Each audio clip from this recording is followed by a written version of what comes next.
ಎಲ್ಲರಿಗೂ ನನ್ನ ಚಾನಲ್ಗೆ ಪ್ರೀತಿಯ ಸ್ವಾಗತ. 10 ನಿಮಿಷದಲ್ಲಿ ರಸಮ್ ಮಾಡ್ಕೋಬೋದು. ಚಳಿಗೆ ತುಂಬ ಚೆನ್ನಾಗಿರುತ್ತೆ. ಇದು ಕೆಮ್ಮು, ನೆಗಡಿ, ಗಂಟ್ಲು ನೋವು ಎಲ್ಲದಕ್ಕೂ ತುಂಬ ಒಳ್ಳೆ ಕಾಂಬಿನೇಷನ್ ಆಗುತ್ತೆ. ನೋಡಿ, ರೈಸಿಗಂತೂ ತುಂಬ ಚೆನ್ನಾಗಿರುತ್ತೆ. ಅದು ಹೇಗೆ ಮಾಡೋದನ್ನು ನೋಡೋಣ ಬನ್ನಿ. ಇದಕ್ಕೆ ಬೇಕಾಗಿರುವಂಥ ಸಾಮಗ್ರಿ: ಕರಿಬೇವು, ಬೆಳ್ಳುಳ್ಳಿ, ಒಣಮೆಣ್ಸಿನ್ಕಾಯಿ, ಕೊತ್ತಂಬರಿ ಕಡ್ಡಿ ಮತ್ತು ಜೀರಿಗೆ ಮೆಣಸು ಪುಡಿ, ಮತ್ತು ಇದು ಸ್ವಲ್ಪ ಎಣ್ಣೆ, ಮತ್ತು ಕೊತ್ತಂಬರಿ ಸೊಪ್ಪು, ಮತ್ತು ಹುಣಸೆ ಹುಳಿ, ಉಪ್ಪು, ಮತ್ತು ಅರಿಶಿನ, ರುಚಿಗೆ ತಕ್ಕಷ್ಟು ಉಪ್ಪು ಎಲ್ಲ ತೊಗೊಂಡಿದ್ದೀನಿ. ನೆಕ್ಸ್ಟ್ ಇದನ್ನು ಬನ್ನಿ ಹೇಗೆ ಮಾಡೋದಂತ ನೋಡ್ಕೊಬರೋಣ.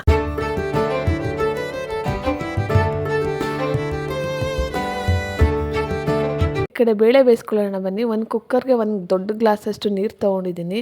ಆ ನೀರು ಒಂಚೂರು ಬಿಸಿ ಆದಮೇಲೆ ಇಲ್ಲಿ ಒಂದು ಅರ್ಧ ಕಪ್ಪಷ್ಟು ಬೇಳೆ ತೊಗೊಂಡಿದ್ದೀನಿ. ಸ್ವಲ್ಪ ತೊಗೊಳ್ಳಿ ಬೇಳೆನ. ಮತ್ತು ಇದಕ್ಕೆ 2 ಟೊಮೆಟೊ ಬೇಕು ಅಂದರೆ ಇನ್ನೂ ಒಂದು ಹಾಕ್ಕೋಬೋದು. ಅಲ್ಲಿ ಹುಣಸೆ ಹುಳಿ ತೊಗೊಂಡಿರ್ತೀವಲ್ವ, ಹಂಗಾಗಿ 2 ಟೊಮೆಟೊ ತೊಗೊಂಡಿದ್ದೀನಿ. ಇದನ್ನು ಚೆನ್ನಾಗಿ ಕೂಗಿಸ್ಕೋಬೇಕು. ಒಂದು 2ರಿಂದ 3 ವಿಸಿಲ್ ಕೂಗಿಸ್ಕೊಳ್ಳಿ. ನಾನು 2 ವಿಸಿಲ್ ಕೂಗಿಸ್ಕೊತೀನಿ. ಚೆನ್ನಾಗಿ ಬೆಂದಿರುತ್ತೆ, ಹಂಗಾಗಿ 2 ವಿಸಿಲ್ ಕೂಗಿಸ್ಕೊತೀನಿ.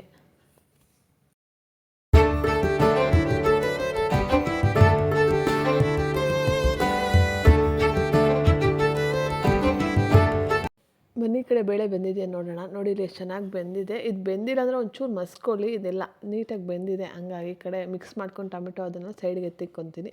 ಇವಾಗ ಈ ಕಡೆ ರಸಮ್ಗೆ 1 ಸ್ಪೂನಷ್ಟು ಮೆಣಸು ಮತ್ತು 1 ಸ್ಪೂನಷ್ಟು ಜೀರಿಗೆನ ಚೆನ್ನಾಗಿ ಹುರಿಬೇಕು. ಎಣ್ಣೆಗೆ ಏನು ಹಾಕೋಬಾರ್ದು, ಹಂಗೆ ಡ್ರೈಯಾಗಿ ಹುರಿಬೇಕು. ಅದನ್ನು ನೀಟಾಗಿ ಹುರ್ಕೊಳ್ಳೋಣ. ಹುರ್ಕೊಂಡಾದ್ಮೇಲೆ ನೆಕ್ಸ್ಟ್ ಇದಕ್ಕೆ ಮೆಣಸು ಜೀರಿಗೆ ಬಿಸಿ ಮಾಡ್ಕೊಂಡಿದ್ವಲ್ವ, ಅದನ್ನು ಇದಕ್ಕೆ ಹಾಕ್ತಾಯಿದ್ದೀನಿ. ಬಿಸಿ ಇರಬೇಕಾದ್ರೆ ಕುಟ್ಕೊಳ್ಳಿ. ಇದನ್ನು ಅಕಸ್ಮಾತ್ ಆರೋದ್ರೆ ನೀಟಾಗಿ ಪುಡಿ ಆಗೋಲ್ಲ. ಈಗ ಬೇಕು ಅಂದರೆ ಇದನ್ನು ಮಿಕ್ಸಿ ಜಾರಿಗೆ ಮೆಣಸು ಜೀರಿಗೆ ಎಲ್ಲ ಹಾಕ್ಕೊಂಡು ಪುಡಿ ಮಾಡ್ಕೊಬೋದು.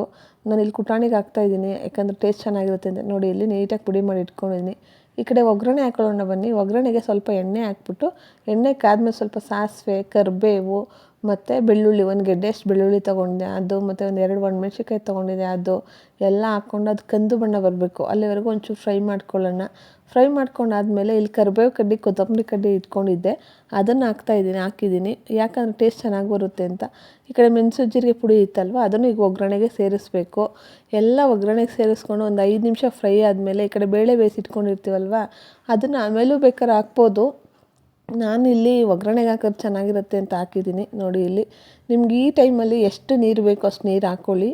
ನಾನು 3 ಜನಕ್ಕೆ ಮಾಡ್ತಾ ಇರೋದ್ರಿಂದ ಸ್ವಲ್ಪ ಕಮ್ಮಿ ಹಾಕ್ಕೊಂಡಿದ್ದೀನಿ. ಇಲ್ಲಿ ನೋಡಿ, ಸ್ವಲ್ಪ ಅರಿಶಿನದ ಪುಡಿ ಹಾಕ್ತೆ, ಮತ್ತು ರುಚಿಗೆ ತಕ್ಕಷ್ಟು ಉಪ್ಪು.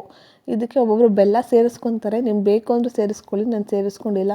ಮತ್ತು ಇಲ್ಲಿ ಹುಣಸೆ ಹುಳಿ ಇಟ್ಕೊಂಡಿದ್ನಲ್ವ, ಅದನ್ನು ಇದಕ್ಕೆ ಹಾಕ್ತಾಯಿದ್ದೀನಿ. ಎಲ್ಲ ಇದಕ್ಕೆ ಹಾಕಿದ್ಮೇಲೆ ನೀಟಾಗಿ ಮಿಕ್ಸ್ ಮಾಡ್ಕೋಬೇಕು. ಮಿಕ್ಸ್ ಮಾಡ್ಕೊಂಡಾದ್ಮೇಲೆ ಜಾಸ್ತಿ ಕುದಿಸ್ಬಾರ್ದು. ಒಂದು 2 ಕುದಿ ಬಂದರೆ ಇಲ್ಲಿ ರಸಮ್ ರೆಡಿ ಆಗುತ್ತೆ.